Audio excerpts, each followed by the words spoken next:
Ta'ala yang senantiasa memberikan rahmat beserta hidayahnya kepada kita semua, sehingga kita masih diberikan berbagai macam nikmat, dan salah satunya adalah nikmat kesehatan, sehingga kita bisa bertemu walaupun secara daring pada kesempatan kali ini dalam kegiatan briefing sebelum Bapak Ibu Guru mengikuti Lokakarya Tindak Lanjut Hasil AKMI 2024.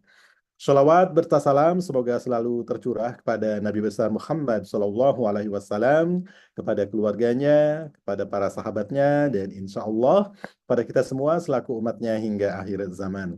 Bapak Ibu hadirin yang berbahagia, pertama izinkan kami untuk mengucapkan terima kasih kepada Bapak Ibu yang sudah hadir pada kesempatan sore hari ini.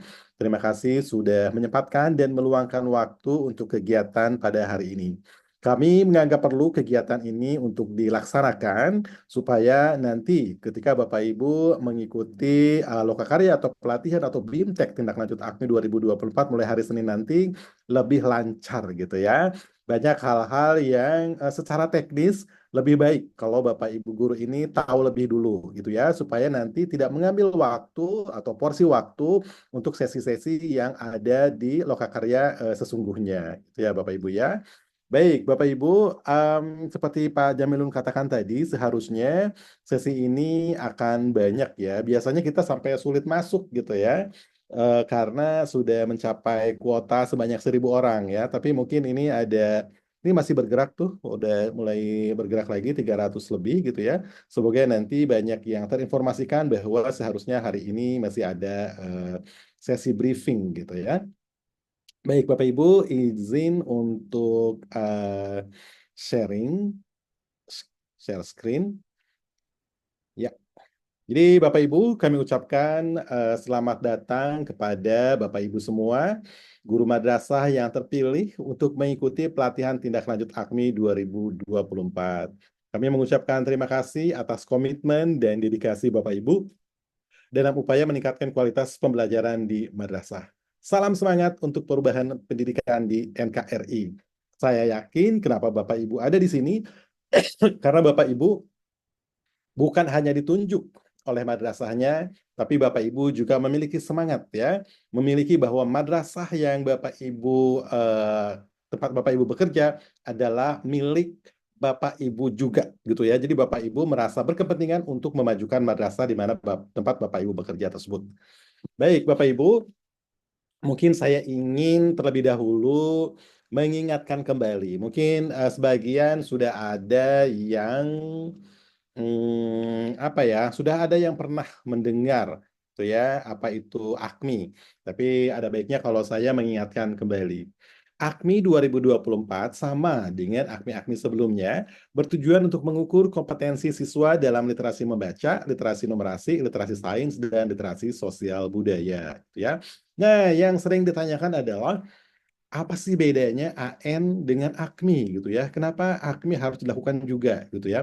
Baik, Bapak Ibu, AN maupun AKMI dua-duanya memiliki tujuan yang mulia ya, tujuan yang sama-sama ingin meningkatkan mutu pendidikan di Indonesia. Akan tetapi caranya berbeda dan juga targetnya berbeda. Kalau AN itu ditujukan untuk mengevaluasi sistem ya, untuk mengevaluasi sistem pendidikan di Indonesia. Makanya karena yang ditujukan adalah sistemnya, maka tidak perlu semua siswa itu dilakukan atau mengikuti assessment. Karena dengan pola-pola sampel saja itu sudah bisa diketahui bagaimana sistem pendidikan di Indonesia. Akan tetapi tujuan AKMI itu sangat berbeda. Tujuannya walaupun manfaatnya bisa juga seperti AN, bisa juga untuk mengevaluasi sistem pendidikan, tapi AKMI tujuannya adalah untuk melakukan diagnostik gitu ya, mendiagnosis kemampuan literasi siswa. Jadi tujuannya adalah memang untuk mengetahui setiap siswa yang ada di madrasah di kelas target, yaitu kelas 5, kelas 8, dan kelas 11.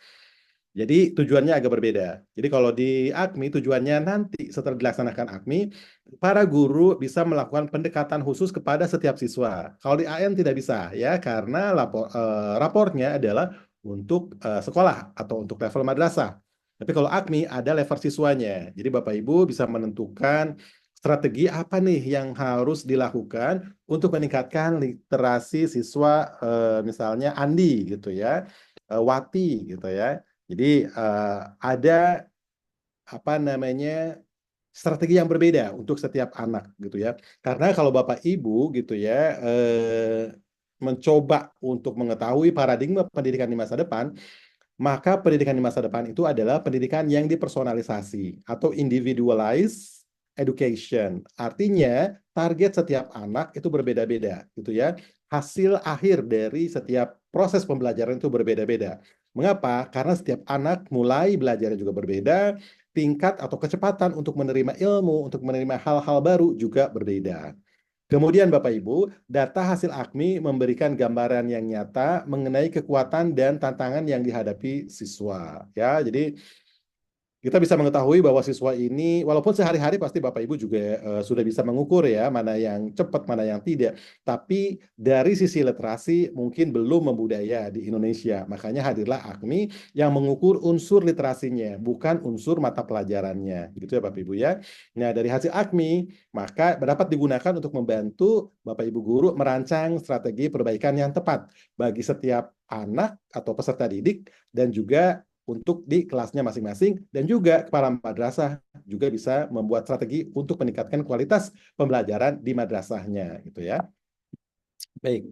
Nah, ini Bapak Ibu, kalau kita sekarang ini berorientasi pendidikan masa depan, maka kita berorientasi dan berharap bahwa lulusan dari madrasah itu bisa memiliki kesadaran global, gitu ya. Bisa memiliki wawasan yang tidak hanya terhadap dirinya saja, lingkungannya saja, tapi bisa berwawasan nasional dan juga berwawasan internasional. Kemudian diharapkan lulusan dari madrasah adalah pembelajar yang bisa mengarahkan diri sendiri, gitu ya. Jadi setelah misalnya lulus, walaupun dia lulus MI, setidaknya banyak hal-hal yang dia sudah bisa melakukan sendiri atau bisa mandiri, gitu ya. Kemudian mampu memecahkan masalah. Ini inti dari literasi. Jadi ketika kita berbicara literasi yang diadop di AKMI, maka yang paling penting adalah anak-anak atau lulusan-lulusan dari madrasah tersebut memiliki kemampuan untuk memecahkan berbagai masalah ya dengan menggunakan kemampuan-kemampuan dari mata pelajaran yang mereka pelajari tersebut dan mengaplikasikannya untuk menyelesaikan permasalahan hidup yang mereka hadapi gitu ya. Ada yang menggunakan ilmu matematika, ada yang menggunakan keterampilan membaca, ada yang menggunakan pengetahuan sains gitu ya, ada yang memiliki keterampilan sosial budaya, maksudnya ada kebutuhan memiliki keterampilan sosial budaya untuk menyelesaikan masalah-masalah sosial misalnya di lingkungan sekitarnya atau di dalam keluarganya, itu adalah orientasi dari pendidikan masa depan. Nah, Bapak Ibu, ini sering saya ulang-ulang. Ini adalah sebenarnya di Kanada, Bapak Ibu ya, tahun 2013.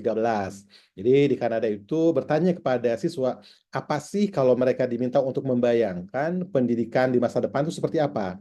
Nah, di sini keluar nih kata-kata individualized learning. Artinya pembelajaran yang berbasis individu gitu ya, berbasis peserta didik karena peserta didik berbeda-beda gitu ya. Kemudian di sini ada tailored learning. Hampir mirip ya, tailored learning adalah pembelajaran yang desain spesifik untuk anak tertentu gitu ya. Jadi anak ini memang latar belakangnya mungkin berbeda dengan anak yang lain gitu ya. Jadi pendidikannya atau pembelajarannya harusnya berbeda gitu. Kemudian di sini ada practical application gitu ya. Jadi aplikasi praktis gitu ya. Jadi kita berbicara apa namanya mengajarkan terkait dengan ilmu-ilmu matematika, ilmu-ilmu pengetahuan alam, tapi itu manfaatnya di dalam memecahkan kehidupan masalah dalam kehidupan sehari-hari itu apa gitu ya. Jadi practical application. Terus di sini juga ada teknologi gitu ya Bapak Ibu ya. Jadi tuntutannya sekarang ini memang setiap tenaga pengajar atau guru gitu ya harus mau tidak mau belajar tentang teknologi gitu ya. Mau tidak mau. Kemudian di sini juga ada happy people learn more gitu ya Bapak Ibu ya. Jadi mereka menganggap bahwa ketika orang itu bahagia, siswa itu bahagia, maka dia akan lebih mudah untuk belajar, lebih mudah untuk menyerap pengetahuan, keterampilan gitu ya.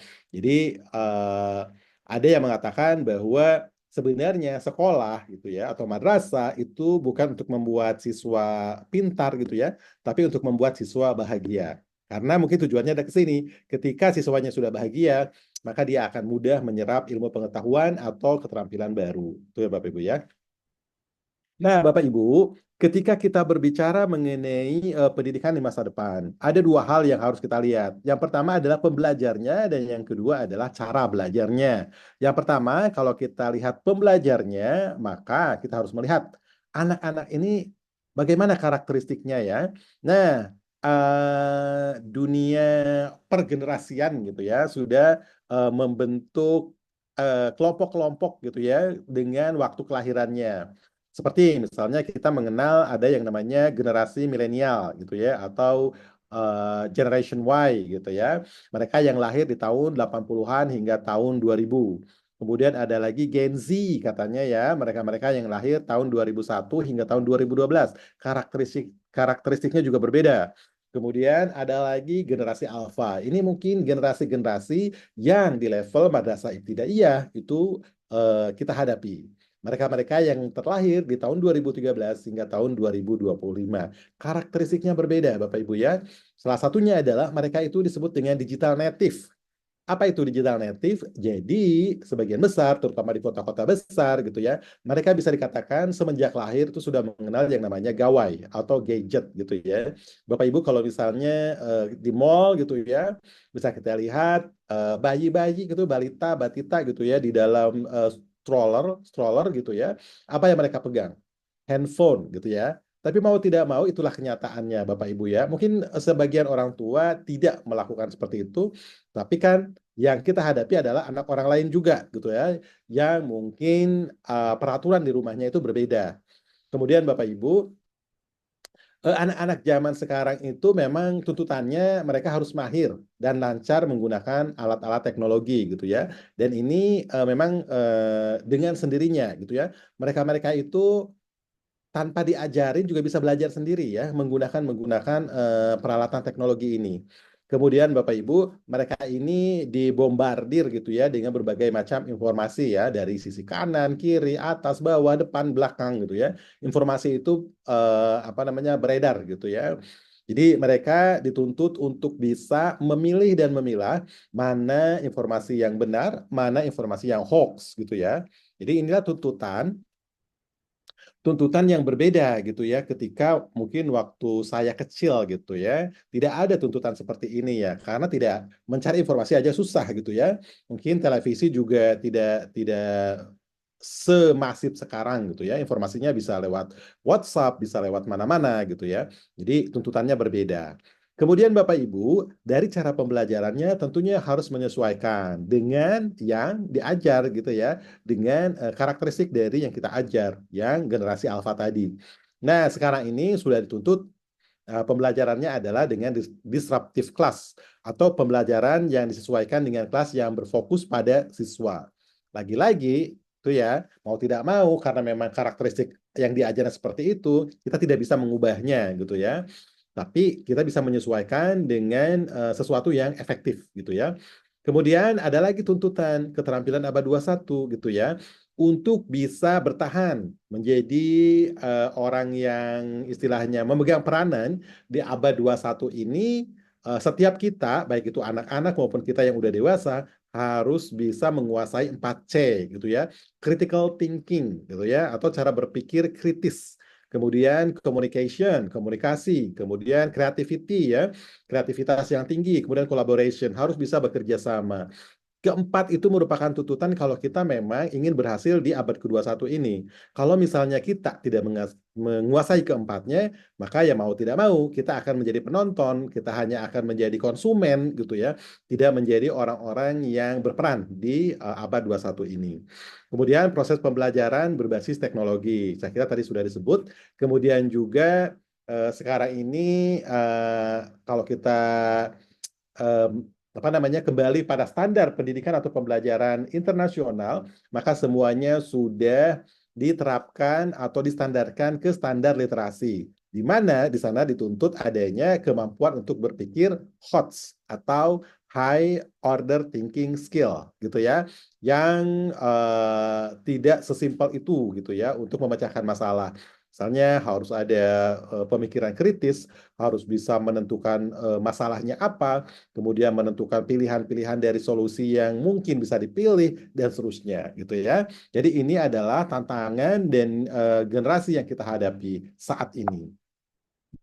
Baik, Bapak Ibu. Nah, ini juga mungkin Bapak Ibu nanti akan mendapatkan literasi numerasi, literasi membaca, literasi sains. Apaan itu ya? Selama ini yang Bapak Ibu tahu gitu ya, literasi itu adalah literasi yang erat hubungannya dengan kemampuan membaca dan menulis. Nah, ini juga harus diluruskan bahwa tidak salah gitu ya ketika misalnya ada yang berpendapat literasi ya literasi membaca dan menulis tidak salah gitu ya karena memang bergantung orang memegang konsep definisi yang mana gitu ya. Tapi di AKMI, konsep yang diambil adalah literasi baru, pengertian new literacy, di mana literasi bukan sekedar kemampuan membaca dan menulis, namun kemampuan untuk berkembang di dunia teknologi saat ini yang menuntut adanya dua aspek yaitu otentik dan transferable gitu ya.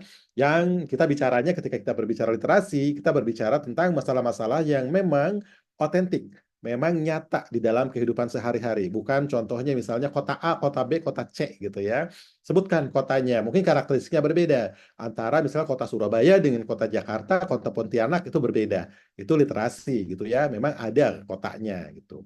Kemudian Bapak Ibu tadi sudah disebutkan kebutuhan untuk memiliki keterampilan abad 21, maka dituntut seseorang harus terus belajar dan beradaptasi dengan berbagai bidang kehidupan, mata pelajaran dan lingkungan, berbagai macam bidang kehidupan. Karena itu dipilah-pilah nih kalau yang sekarang literasi baru, literasinya macam-macam. Tidak hanya membaca dan menulis atau tidak hanya literasi saja disebutnya ya, tapi literasi apaan gitu ya. Nah, kalau dilihat-lihat dulunya literasi itu hanya mengacu pada membaca, menulis dan menghitung gitu ya. Kemudian muncul komputer di mana di dalam komputer itu ada perbedaan antara orang yang bisa komputer dan yang tidak. Makanya munculnya yang disebut dengan literasi komputer. Kemudian sekarang ini literasi multidimensi, di mana literasi itu macam-macam. Jadi kalau misalnya ditanya literasi, literasi apaan gitu ya. Kalau literasi aja maksudnya literasi membaca gitu ya. Gitu. Sekarang literasi apa gitu ya. Literasi baru itu banyak modelnya. Nah, berbagai macam model literasi baru, ini contohnya saja. Ada literasi membaca, literasi sains, literasi kesehatan mungkin ya, literasi keuangan, ada literasi digital, ada literasi statistik, gitu. Jadi banyak literasi. Kok macam-macam amat gitu ya. Betul Bapak Ibu, ketika kita menggunakan konsep literasi baru, maka literasi itu bermacam-macam. Baik, Bapak Ibu. Nah, ketika kita berbicara literasi baru, tadi sudah saya sampaikan ada dua hal yang terkandung di dalamnya. Yang pertama adalah otentik dan yang kedua adalah transferable. Otentik itu apa? Otentik itu nyata, Bapak Ibu ya. Memang terjadi dalam kehidupan sehari-hari. Ada gitu ya. Bukan kota antah berantah gitu ya. Negeri antah berantah bukan gitu ya. Di Amerika Serikat, di Indonesia, di mana gitu. Jadi jelas. Ini ada yang coret-coret nih ya. Oke, kemudian transferable Bapak Ibu ya. Transferable itu penting untuk kehidupan masa depan. Seperti tadi misalnya bahwa kita-kita atau ketika kita dewasa, kita kan butuh nih memiliki kemampuan public speaking misalnya, memiliki kemampuan komunikasi yang baik. Nah, itu harus diajarkan dari kecil gitu ya. Manfaatnya bisa sampai dewasa. Kemudian misalnya eh, kemampuan untuk mendeteksi sesuatu yang tidak bersih misalnya itu kan pasti akan bermanfaat sekarang dan juga di masa depan. Baik, Bapak Ibu. Nah, tujuan pelatihan Bapak Ibu yang akan Bapak Ibu ikuti adalah membekali guru dengan pengetahuan tentang interpretasi hasil AKMI. Jadi Bapak Ibu nanti akan diberikan materi.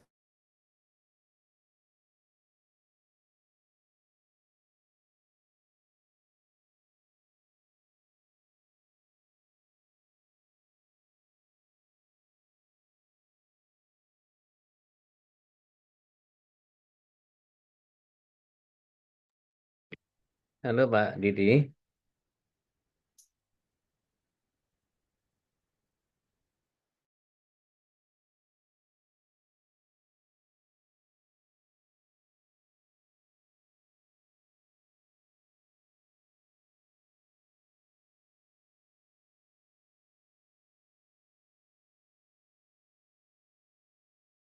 Pak Iswadi.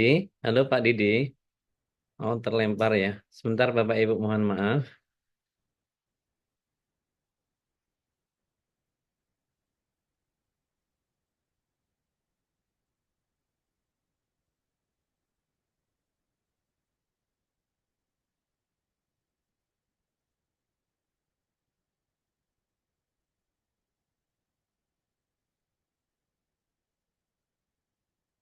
Kita tunggu sebentar Pak Didi supaya join kembali.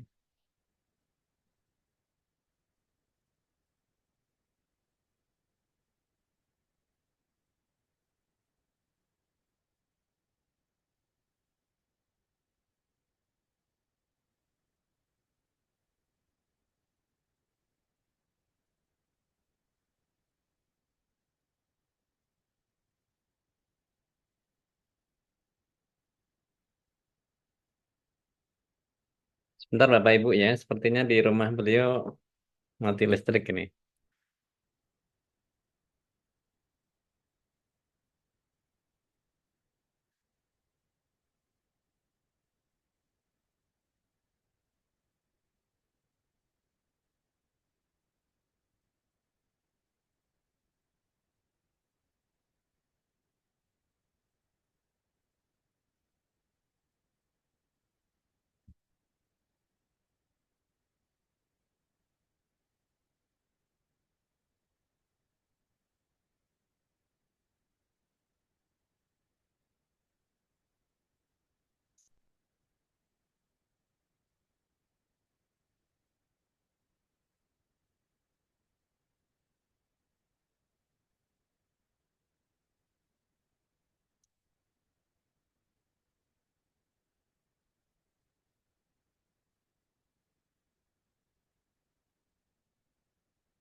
Halo Pak Iswadi. Belum join ya.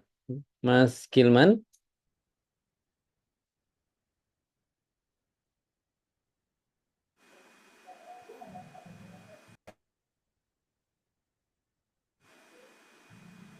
Pak Iswadi sudah mau bergabung, Pak. Oh, sudah mau bergabung ya. Oke, oke, baik.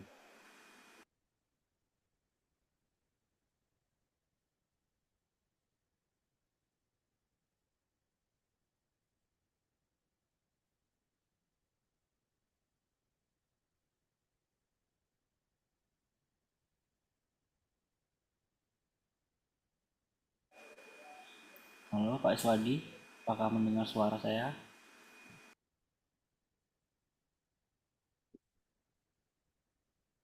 Belum ya, Mas Heru ya. Oh, udah masuk sebetulnya beliau. Sebentar, bentar. Halo Pak Didi. Oke, terima kasih. Iya, Bapak Ibu, mohon Listrik maaf ya. tadi.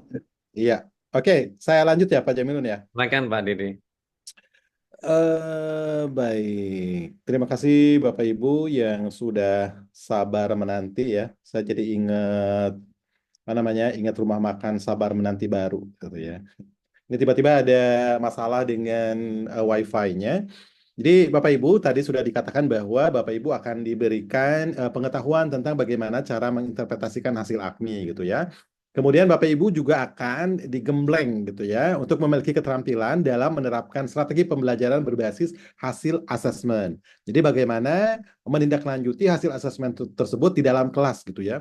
Ada model-model pembelajaran yang mungkin Bapak Ibu sudah familiar, tapi banyak juga dari kemarin petugas-petugas verifikasi yang ketika ditanya Bapak Ibu nggak tahu tuh model-model pembelajaran yang bisa dipilih gitu ya, misalnya LogR, Discovery gitu ya, PBL, banyak juga yang belum tahu. Nah, nanti Bapak Ibu akan diberikan penguatan-penguatan ini. Kemudian juga Bapak Ibu akan diminta untuk menyusun RTL atau rencana tindak lanjut gitu ya. Setelah menerima rapornya, Bapak Ibu harus membacanya, menganalisis, dan harus membuat sesuatu yang direncanakan untuk meningkatkan literasi di madrasahnya masing-masing, gitu ya. Jadi itu adalah tugas Bapak Ibu. Kemudian Bapak Ibu juga nantinya kami siapkan untuk menjadi duta AKMI di lingkungannya masing-masing. Apaan tuh duta AKMI? Jadi Bapak Ibu, kami minta setelah melakukan atau mengikuti pelatihan ini, Bapak Ibu wajib ini ya, wajib menyampaikan kepada seluruh warga madrasah, tenaga pendidiknya ya, kepada guru-guru yang lain, termasuk kepada kepala madrasahnya. Jangan sampai gurunya lebih pintar gitu ya, atau lebih mengetahui tentang AKMI, tapi madrasahnya, kepala madrasahnya tidak tahu apa-apa gitu ya. Jadi Bapak Ibu nanti kami akan mengingatkan kepada kepala madrasah untuk memfasilitasi Bapak Ibu untuk menyampaikan apa yang diperoleh di BIMTEK atau di pelatihan ini kepada semua guru ya, karena peningkatan literasi itu tidak hanya di kelas yang mengikuti asesmen, di kelas 5 saja, kelas 8 saja atau kelas 11 saja, tidak. Harus diawali dari kelas 1 MI gitu ya, bahkan mungkin dari RA kalau ada gitu ya. Nah, Bapak Ibu, apa peran dan tanggung jawab Bapak Ibu di dalam tindak lanjut AKMI? Yang pertama, Bapak Ibu harus bisa mengidentifikasi aspek kompetensi yang perlu ditingkatkan dari hasil AKMI. Jadi, untuk siswa Ahmad misalnya, itu apa sih yang harus ditingkatkan gitu ya? Di literasi membaca misalnya, apa yang harus dilakukan gitu ya? Di literasi sains, apa yang harus dilakukan gitu ya? Baik di level siswa maupun di level kelas gitu ya. Kalau kepala madrasah, karena ada rapor madrasah, juga harus bisa melihat apa nih yang harus dilakukan di level madrasah gitu ya. Harus membuat program-program yang bisa meningkatkan literasi di madrasahnya gitu ya. Apa nih gitu ya. Nah, kemudian Bapak Ibu juga harus bisa mengembangkan rencana pembelajaran yang dapat menjawab kebutuhan siswa berdasarkan hasil asesmennya. Jadi dari hasil asesmen Bapak Ibu tahu nih bahwa seorang anak ini membutuhkan A, B, C, D gitu. Jadi Bapak Ibu harus bisa apa namanya memberikan solusi ya, untuk peningkatan literasi tersebut. Kemudian penguatan kolaborasi. Bapak Ibu diharapkan bisa berkolaborasi dengan guru-guru lain gitu ya, termasuk kepala madrasah untuk saling berbagi informasi dan strategi baik dalam satu madrasah maupun lintas madrasah gitu ya. Jadi Bapak Ibu nanti akan ketemu dengan guru-guru lain gitu ya, dan bisa saling bertukar pengalaman, tukar pengetahuan gitu ya, dan juga saling bisa memberikan apa ya, praktik baik ya, praktik baik atau praktik gagal juga bisa di-share Bapak Ibu ya. Nah, materi pelatihan yang akan Bapak Ibu dapatkan adalah pemahaman hasil AKMI gitu ya. Jadi hasil AKMI-nya itu apa gitu, di dalamnya ada poin-poin apa gitu ya. Kemudian jika ada rekomendasi, kemudian menindaklanjutinya seperti apa gitu ya. Kemudian strategi pembelajaran tindak lanjut. Tadi sudah disebutkan ya Bapak Ibu ya. Bapak Ibu harus bisa punya banyak koleksi model-model pembelajaran di dalam kelas gitu ya. Skenario pembelajaran di dalam kelas itu harus banyak Bapak Ibu, harus banyak gitu ya. Jadi kalau misalnya pakai model ini kurang cocok, ganti model yang lain gitu ya. Kemudian pengembangan program intervensi, bagaimana merancang program intervensi berdasarkan kebutuhan khusus siswa tadi gitu ya. Nanti akan diajari oleh instrukturnya. Kemudian teknik dan metode pelatihannya ada ceramah interaktif. Nah, ketika ceramah interaktif diharapkan Bapak Ibu jangan diam aja, Bapak Ibu ya, harus aktif gitu ya. Kalau ada yang tidak mengerti, harap ditanyakan kepada instrukturnya. Diskusi gitu ya. Diskusi ketika ada guru lain yang memiliki masalah tertentu, kebetulan Bapak Ibu memiliki pengalaman, jangan segan-segan untuk share gitu ya. Sekecil apapun pengalaman Bapak Ibu, bisa saja itu merupakan masukan yang sangat besar bagi peserta yang lain. Kemudian nanti akan ada simulasi dan praktek. Jadi mudah-mudahan ini juga membuat Bapak Ibu tidak bosan gitu ya. Kemudian yang pasti nanti akan ada penugasan. Ya, penugasan yang mewajibkan Bapak Ibu untuk membuat rencana tindak lanjut. Nah, harapannya apa sih setelah Bapak Ibu mengikuti pelatihan ini? Harapannya Bapak Ibu memiliki kemampuan untuk menggunakan hasil AKMI sebagai bahan refleksi dalam proses pembelajaran. Oh, ternyata selama ini hal ini belum deh dilakukan di kelas saya. Ah, coba gitu ya. Kemudian terciptanya model-model pembelajaran inovatif yang berbasis data hasil AKMI. Jadi diharapkan nanti ada model-model pembelajaran tapi hanya contoh saja. Bebas dimodifikasi Bapak Ibu ya, disesuaikan dengan kondisi dan situasi dari madrasahnya masing-masing. Kemudian diharapkan Dengan pelatihan ini, kemudian Bapak Ibu memiliki tambahan keterampilan, kemudian punya inovasi-inovasi dalam model pembelajaran, maka diharapkan akhirnya akan terjadi peningkatan kualitas pendidikan di madrasah yang tercermin dari peningkatan kompetensi siswanya gitu ya. Nah, tantangan yang mungkin dihadapi Bapak Ibu, pemahaman awal yang berbeda. Jadi Bapak Ibu mohon bersabar kalau misalnya ada yang udah dapat pengetahuan yang lebih banyak sebelumnya, ada juga yang baru gitu ya. Jadi mungkin Bapak Ibu, ini mah udah tahu, mungkin saja yang lain baru Bapak Ibu ya, harap bersabar. Kemudian penerapan di lapangan itu akan beda-beda karena situasi dan kondisi di madrasah berbeda-beda. Jadi jadikan apa yang disampaikan oleh instruktur, contoh-contoh itu adalah hal yang bisa menjadi inspirasi atau bisa menjadi akar ide dari Bapak Ibu untuk melakukan penyesuaian gitu ya di madrasahnya masing-masing. Kemudian Bapak Ibu, kami sudah membuat strategi gitu ya, bagaimana supaya kami bisa menyentuh semua madrasah gitu ya, tapi kami hanya sedikit, akhirnya kami meminta bantuan kepada instruktur, dan terakhir, yang paling dekat dengan siswa, yang paling dekat dengan madrasah, tentunya Bapak Ibu guru gitu ya. Jadi kami sangat berharap Bapak Ibu bisa membantu diri sendiri ya, membantu madrasahnya untuk meningkatkan eh, literasi siswanya melalui hasil AKMI gitu ya. Jadi kami benar-benar mengharapkan Bapak Ibu bisa kami titipin tugas ini gitu ya.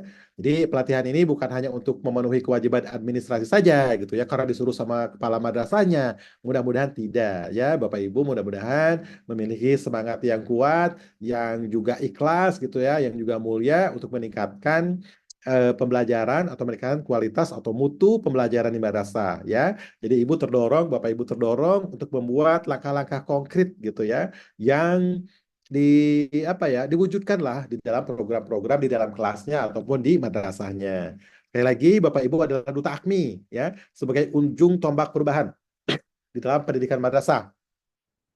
Sebagai duta AKMI, Bapak Ibu berkewajiban untuk menyampaikan apa yang diperoleh di BIMTEK ini kepada semua guru dan juga kepala madrasah atau siapapun yang terlibat di dalam proses pendidikan di madrasah. Kemudian Bapak Ibu, kami berharap Bapak Ibu bisa menjadikan pelatihan ini sebagai sarana untuk belajar dan tumbuh. Setiap usaha yang dilakukan akan berdampak besar bagi masa depan anak-anak kita. Jadi, seperti kita ketahui bahwa Allah itu tidak tidur gitu ya. Kalau ada setitik saja kontribusi kita terhadap keberhasilan seorang peserta didik, misalnya menjadi pemimpin yang baik, menjadi apa namanya, orang yang berhasil, pasti akan ada nilainya, akan ada rewardnya dari Allah Subhanahu wa Ta'ala. Kemudian, Bapak Ibu, dengan sinergi antara instruktur, guru, dan pihak madrasah, kita dapat mencapai peningkatan mutu pendidikan yang lebih baik dan berkelanjutan. Jadi memang untuk meningkatkan mutu pembelajaran di madrasah tidak bisa sendiri-sendiri gitu ya. Harus semua pihak, guru, Kementerian Agama, pengawas, Kemenak, Kanwil, semuanya harus bergerak gitu ya. Baik, demikian Bapak Ibu hal yang bisa saya sampaikan.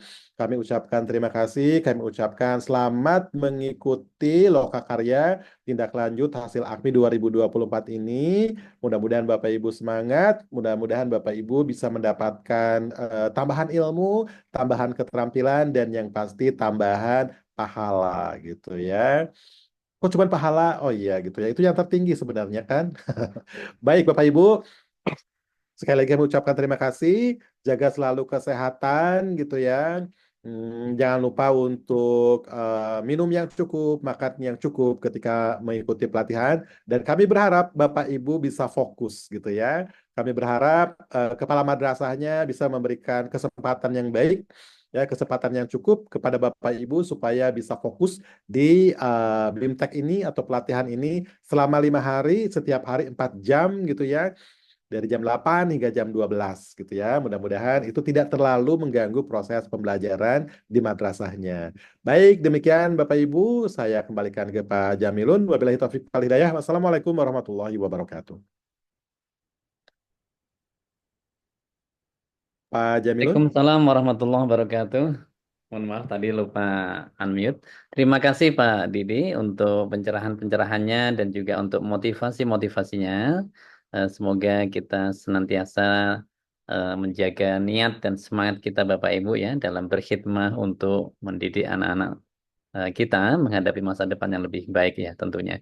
Baik, sekali lagi terima kasih Pak Didi. Selanjutnya Bapak Ibu, eh, karena sudah cukup lama kita memulai briefing tadi karena kita menunggu lama. Ada amanah yang perlu saya sampaikan terkait dengan materi safeguard.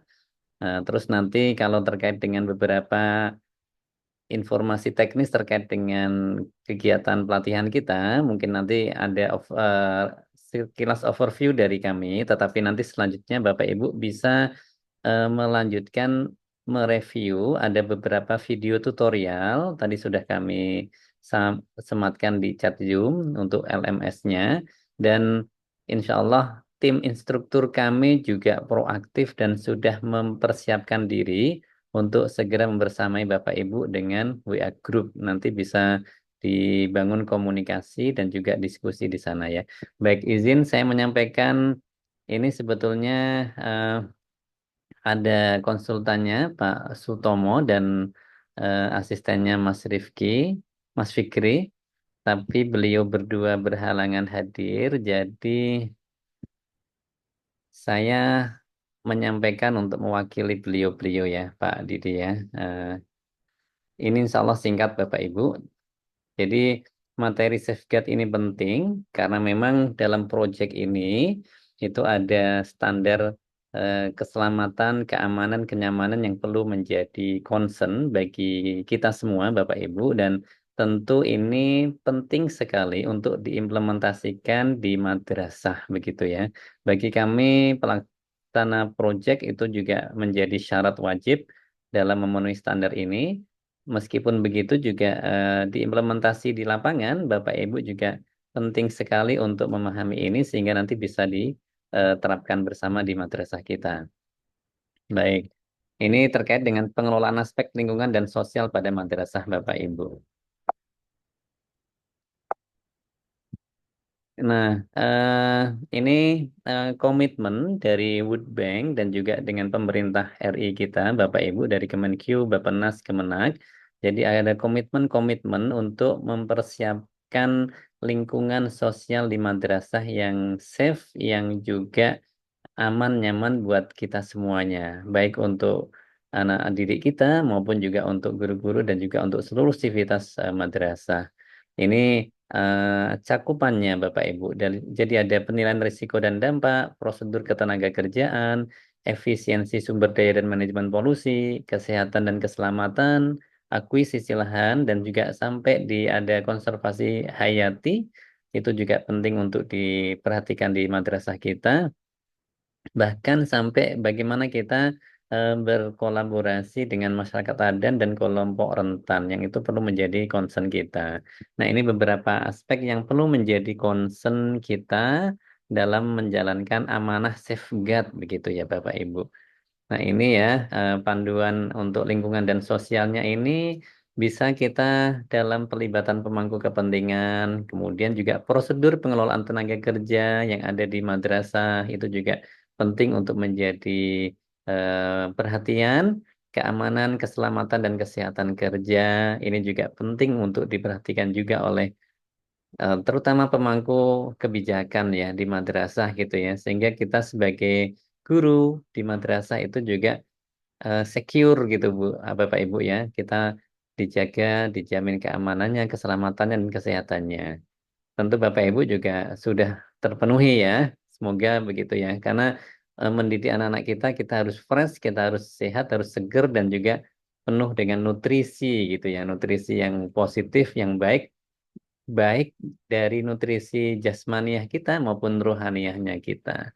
Ini kesiapsiagaan dan tanggap darurat. Ini ada mitigasi-mitigasi bencana, Bapak Ibu, karena kita negara dengan potensi resiko yang intens gitu ya, baik gempa bumi, begitu ya, gunung meletus dan lain-lain. Ini bagian dari kesiapsiagaan kita bersama seluruh sivitas madrasah. Ini biasanya harus ada terus simulasi-simulasinya dan harus ada PIC di setiap madrasah itu ada. Ada kebakaran gitu ya, itu bagian dari bagaimana memitigasi bencana-bencana. Kemudian ada panduan-panduannya, perlindungan data pribadi. Nah, ini juga penting banget nih, sangat penting diperhatikan Bapak Ibu. Kita kan sering juga belum lama ini ada modus-modus yang nelpon orang tua mengatasnamakan gurunya, sekolah gitu ya. Ternyata memang data-data anak-anak kita, data kita itu memang terekspos. Ini penting menjadi concern kita. Pengelolaan limbah, konstruksi, dan lain-lain ini penting juga Bapak Ibu. Nah, kemudian ini alurnya ya. Eh, Alur dalam proses pengaduan, kemudian nanti ada layanan-layanan dan juga ada tanggapan-tanggapan respon nanti seperti ini. Dalam konteks project ini ada alur-alurnya. Nah, ini Bapak Ibu selanjutnya. Ini paradigma yang perlu menjadi perhatian kita. Ini harus ada shift paradigm gitu ya. Ada perubahan paradigma yang harus kita lakukan Bapak Ibu. Kalau sebelumnya kita itu piramidanya eh, ke atas gitu ya. Nah, sekarang dibalik. Kita harus ada porsi lebih besar dalam pencegahan gitu ya.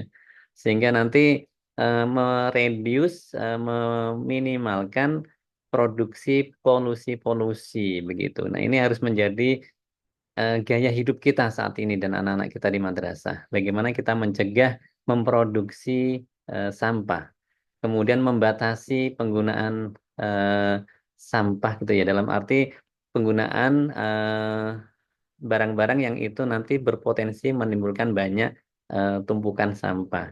Kemudian kita harus punya konsep daur ulang begitu, sehingga kita bisa memanfaatkan barang-barang itu untuk tidak hanya sekali pakai. Nah, ini akhirnya pada akhirnya kita berharap tempat penampungan akhir itu menjadi sedikit, tidak menggunung gitu ya, seperti yang sekarang ini yang menjadi masalah di berbagai kota, di berbagai daerah. Nah, ini menjadi penting karena kalau kita tidak rubah mental dan budaya kita, nanti kita akan membangun gunung sampah yang pada akhirnya menjadi bom waktu buat kita semua, Bapak Ibu. Ini paradigma yang harus kita bangun, Bapak Ibu. Nah, ini juga ya bagian dari perubahan paradigma yang harus kita kembangkan, Bapak Ibu. Jadi kita coba gunakan eh, 3R gitu ya, 3R gitu ya. Reduce, reduce, recycle gitu ya. Jadi kita meminimalkan betul sampah-sampah yang nanti menumpuk menjadi potensi ancaman buat kehidupan kita. Kan sekarang juga sudah banyak diterapkan ya di berbagai supermarket, di berbagai swalayan. Jadi tidak menggunakan plastik di antaranya itu bagian dari cara meminimalkan produksi sampah.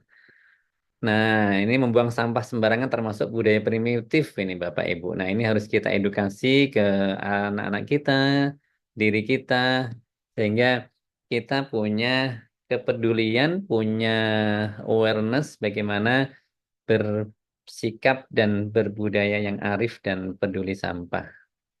Jadi tidak zamannya lagi kita buang sampah sembarangan Bapak Ibu. Itu udah budaya primitif yang harus kita hilangkan. Lanjut, Bapak Ibu. Nah, ini bahaya sampah elektronik, Bapak Ibu. Karena setiap sampah elektronik itu mengandung bahan-bahan yang berbahaya ya dan beracun B3 seperti merkuri, mangan, timbal, litium, dan kadmium. Nah, ini yang harus kita perhatikan terkait dengan sampah elektronik. Nah, ini berpengaruh kepada kesehatan kita. Kita ada keracunan di udara yang tidak sehat, kemudian sumber air tanah juga tercemar, ada mutasi genetika ya, makhluk hidup yang juga menjadi terancam dengan limbah sampah elektronik kita. Cara penanganannya, Bapak Ibu, pisahkan sampah elektronik dengan sampah lainnya. Tempatkan pada wadah khusus drop box diberi label B3. Kemudian penghapusan dari barang milik negara jika negeri gitu ya. Kemudian ada opsional, satu menghibahkan kepada lembaga atau organisasi tertentu. Yang kedua membawa limbah tersebut ke tempat-tempat penampungan. Sehingga tidak mangkrak, tidak terbelengkalai gitu ya. Jadi bisa dioptimalkan, bisa dimanfaatkan sehingga meminimalkan resiko polusi yang dihasilkan. Mengundang langsung perusahaan atau lembaga dinas terkait untuk mengambil limbah elektronik. Ini penting sehingga lingkungan sekolah, lingkungan madrasah kita itu bisa tetap terjaga kesehatannya dan juga eh, kenyamanannya. Baik, lanjut Bapak Ibu. Nah, ini asbes Bapak Ibu. Asbes ini eh, populer sekali ya di masyarakat Indonesia kita karena mungkin simple praktis gitu ya, tetapi ternyata ada bahaya asbes yang harus diperhatikan nih Bapak Ibu. Nah, kalau bisa diganti gitu ya dengan bahan lain, karena ini menyangkut dengan kesehatan dan keselamatan diri kita. Faktanya Bapak Ibu, Indonesia itu masuk dalam 5 besar negara dengan konsumsi asbes terbesar di dunia. Luar biasa ini ya, memproduksi polutan gitu ya. Kelebihannya memang ada Bapak Ibu. Di asbes ini memang murah, tahan panas dan praktis pemasangannya. Tapi, nah ini kekurangannya ini memang yang menjadi ancaman kesehatan kita Bapak Ibu. Serat asbes yang tipis dan tajam jika terhirup dapat mengakibatkan penyakit asbestosis, kanker paru-paru, mesoteloma, bahkan kematian nih dalam jangka waktu 10 sampai 20 tahun. Nah, ini kita nggak ngeh ya, nggak aware gitu ya dengan hal ini, tetapi kita sehari-hari itu ya hidup dengan menghirup polutan dari asbes begitu ya, kalau asbes terlalu banyak dipakai. Solusinya, ini ada solusi-solusinya Bapak Ibu. Ya, kalau nggak bisa ganti gitu gimana Pak ya? Nah, solusinya ini ya dicat agar tidak terkikis, disiram air agar seratnya tidak berhamburan di udara, ditutup plastik atau terpal untuk mengurangi paparan cuaca, diganti baru jika jika sudah maaf ini ada. Diganti baru jika sudah memang perlu untuk kita ganti Bapak Ibu. Waduh, kok mati? Oke. Sebentar saya share screen-nya, stop dulu sebentar. Karena ada gangguan masuk nih Bapak Ibu. Nah, selanjutnya eh, Bapak Ibu, ini kami juga sedang melayani banyak instruktur ini Bapak Ibu. Ada instruktur yang sudah bersiap terjun ke madrasah, ke tempat Bapak Ibu yang sudah mengikuti pelatihan pertama. Ada juga yang sedang persiapan membersamai Bapak Ibu di angkatan kedua ya, periode kedua ini. Nah, ini ya Bapak Ibu perlu menjadi kesadaran kita terkait dengan bahaya asbes. Saya lanjutkan. Nah, ini mari kita tengok Bapak Ibu, kita bercermin ke tempat kita sehari-hari berkhidmah, bekerja, terus kita membersamai anak-anak kita di madrasah. Nah, ini pastikan lingkungan kita itu bersih, nyaman, rapih, dan sehat gitu ya Bapak Ibu. Jadi pastikan toilet madrasah kita itu nyaman, bersih, dan sehat. Harus memiliki sumber air bersih, ada pembuangan limbah air kotor, drainase, dan kotoran padat, septic tank. Kemudian jarak septic tank dengan sumber air minimal 10 meter, ini harus dijaga. Toilet putra dan putri dipisah. Itu bisa dikembangkan dengan konsep yang biasa sekarang di public rest room gitu ya.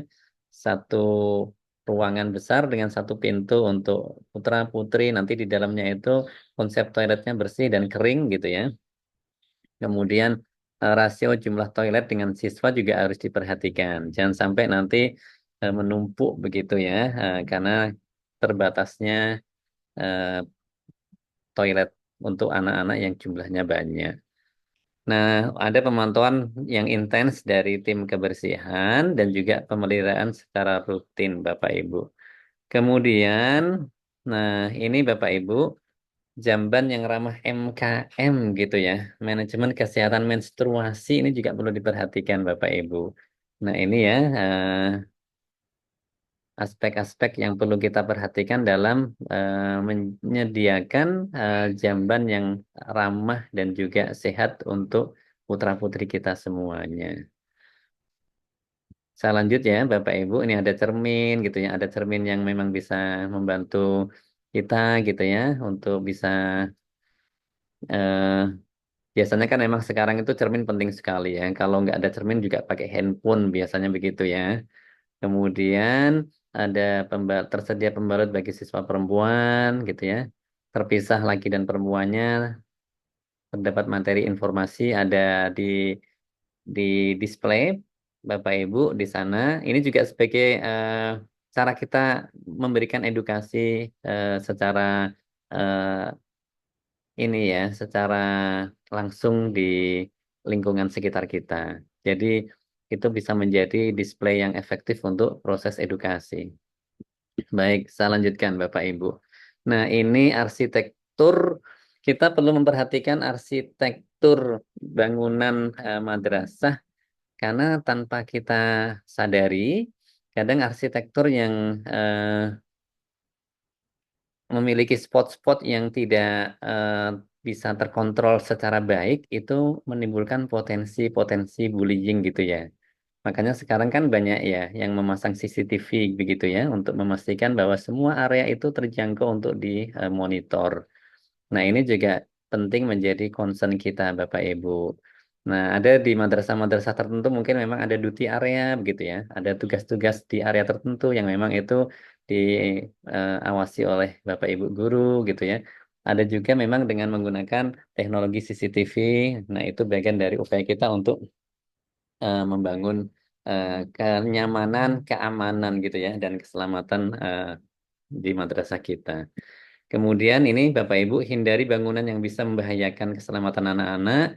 Contoh bangunan tinggi tidak ada pagar pengamannya, ini bahaya sekali. Kita pernah mendengar beberapa kasus anak-anak terjatuh begitu ya sampai cedera. Nah, kemudian upayakan tidak ada lokasi lorong atau ruangan yang kosong yang tidak terawasi.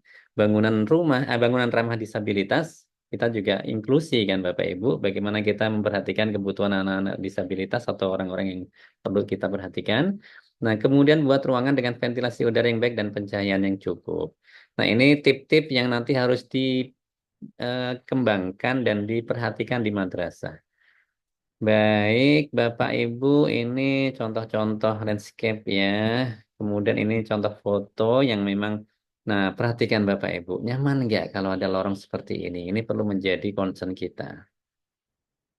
Nah, sederhana tapi kalau bisa dibuat sehat dan aman, kenapa tidak begitu ya? Nah ini begini ya, sebetulnya kan bisa ini ya, meskipun nggak bisa diganti dengan yang baru, yang lux mewah, tapi bisa seharusnya dibuat nyaman dan juga bersih begitu. Nah ini ya kondisi-kondisi gini. Kadang kita itu karena sudah terbiasa mungkin ya, jadi kita nggak aware bahwa hal itu sebetulnya menjadi sesuatu yang nggak sehat begitu ya untuk kehidupan kita dan anak-anak kita.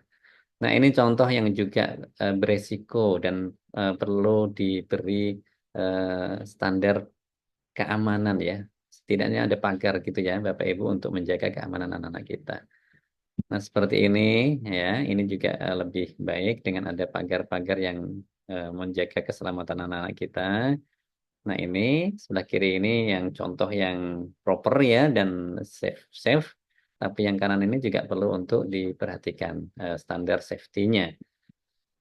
Ini Bapak Ibu, taman itu juga menjadi salah satu keindahan, tapi juga perlu diperhatikan. Kita harus bisa tahu meletakkan tanaman-tanaman yang aman dan yang tidak mengganggu keselamatan anak-anak kita. Pohon-pohon yang berduri begitu ya, itu bisa diletakkan agak jauh gitu ya. Nah ini kadang hal-hal sepele tapi sebetulnya harus didekati dengan paradigma safeguard gitu ya, dengan safety dengan aman. Baik, begitu Bapak Ibu, kurang lebih terkait dengan safeguard. Ini sudah mau pukul 5.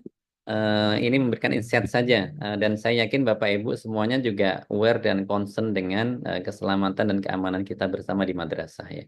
Nah, selanjutnya Bapak Ibu, sebelum kita mengakhiri briefing kita terkait dengan pelaksanaan pelatihan tindak lanjut hasil AKMI tingkat madrasah yang Bapak Ibu akan ikuti mulai Senin sampai hari Jumat. Jadi semua interaksi dan juga semua komunikasi terkait dengan kebutuhan pembelajaran berbasis sistem LMS Bapak Ibu, Learning Management System. Bapak Ibu saya yakin sudah punya akunnya ya semuanya ya. Nah mungkin ada beberapa yang nanti masih belum mencoba untuk apa namanya registrasi atau membuka akun LMS-nya. Silahkan nanti buka tutorialnya. Saya contohkan ini ya, Ibu. Sebentar ini ada yang nulis. Ini sekilas saja Bapak Ibu, karena ini agak lama. Jadi nanti Bapak Ibu bisa eh, buka sendiri dan dicoba dipelajari. Assalamualaikum warahmatullahi wabarakatuh. Mohon izin dalam kesempatan kali ini saya akan membuatkan tutorial terkait dengan LMS bimbingan teknis tindak lanjut hasil. Nah ini ya, ini saya sudah membuka satu Baik, pertama-tama link silakan yang dibuka berisi tutorial browser masuk ya. ke LMS Jadi, Bapak Ibu. di Nah ini agak tahun panjang, agak lama. Jadi 2024. nanti bisa Bapak Nah, Ibu setelah itu, lanjutkan kemudian- untuk melihat Nah, ini ya contohnya videonya. ya. Insya Allah Dari lengkap di menu sini Bapak Ibu. ada atas nama Nah nanti linknya SSO Portal API. saya menggunakan akan salah minta satu ya, bantuan akun kepada tim emailnya, instruktur untuk tinggal login di share portal admin, link masukkan ini username, di kemudian WA masukkan group kelas passwordnya. Bapak Ibu semuanya Di sini ya, atau di dan LMS password. ya. Di Nah, LMS kan kemudian ada kalau misalkan lupa akun password bisa ditanyakan kelas ke yang admin Bapak Ibu madrasahnya sudah ya. Jadi join di admin sana. madrasah yang pegang portal admin. Oke, Lupa email atau password, silakan bisa ditanyakan ke admin demikian madrasah kurang lebih yang terkait dengan pegang. informasi yang kami perlu sampaikan kepada Bapak Ibu semuanya. Jadi setelah ini Bapak Ibu, nanti Bapak Ibu akan bersama dengan tim instruktur, ada satu WA group yang akan disediakan oleh tim instruktur. Nanti silakan join di sana, silakan bersilaturahmi, silakan berkenalan satu sama lain. Kemudian nanti instruktur akan menyampaikan terkait dengan jadwalnya atau rundown kegiatan yang akan Bapak Ibu ikuti. Yang pasti hari Senin kita akan bersama-sama mengikuti pembukaan bersama Pak Direktur dan Pak Kasubdit melalui link Zoom yang sama. Tapi nanti untuk link live streamingnya akan disusulkan, akan disampaikan melalui akun Bapak Ibu semuanya. Demikian, mohon maaf jika ada yang tidak berkenan dari kami dan ada ketidaknyamanan karena tadi kita memulainya agak lama, tapi ternyata memang sampai sekarang juga pesertanya masih di bawah 400, begitu ya Bapak Ibu. Kami salut dan mengapresiasi Bapak Ibu yang sudah hadir, berarti sudah mendapatkan informasi lebih cepat. Dan mohon untuk dibantu menyampaikan informasi ini kepada yang lain yang belum mendapatkan informasinya. Mudah-mudahan kita bisa bersama-sama mengikuti pelatihan dengan baik dan memberikan manfaat buat kita semuanya di madrasah kita. Demikian, mari kita tutup Bapak Ibu kegiatan ini. Kayaknya tidak perlu tanya jawab ya Bapak Ibu ya, karena semua nanti bisa Bapak Ibu follow up di grup bersama instruktur dan nanti bisa bersama-sama kita maksimalkan pelatihannya di pekan depan. Mari kita tutup dengan hamdalah. Alhamdulillahirabbil alamin. Mohon maaf dan terima kasih. Ihdinas syiratal mustaqim. Wallahul muwaffiq ila aqwamit thoriq. Wassalamualaikum warahmatullahi wabarakatuh. Waalaikumsalam warahmatullahi wabarakatuh. Terima kasih semuanya Bapak Ibu, tetap semangat dan sampai ketemu hari Senin pagi dalam pembukaan bersama. Waalaikumsalam warahmatullahi wabarakatuh. Semangat, semangat. Salam. Terima kasih Pak. Sama-sama Bapak Ibu. Waalaikumsalam warahmatullahi wabarakatuh. Terima kasih Bapak. Assalamualaikum warahmatullahi wabarakatuh. Waalaikumsalam warahmatullahi wabarakatuh.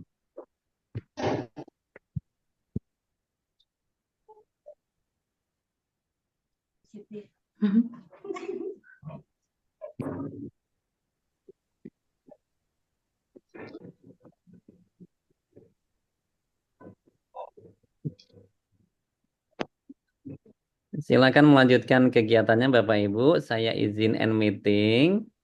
Sampai bertemu kembali hari Senin Bapak Ibu. Assalamualaikum.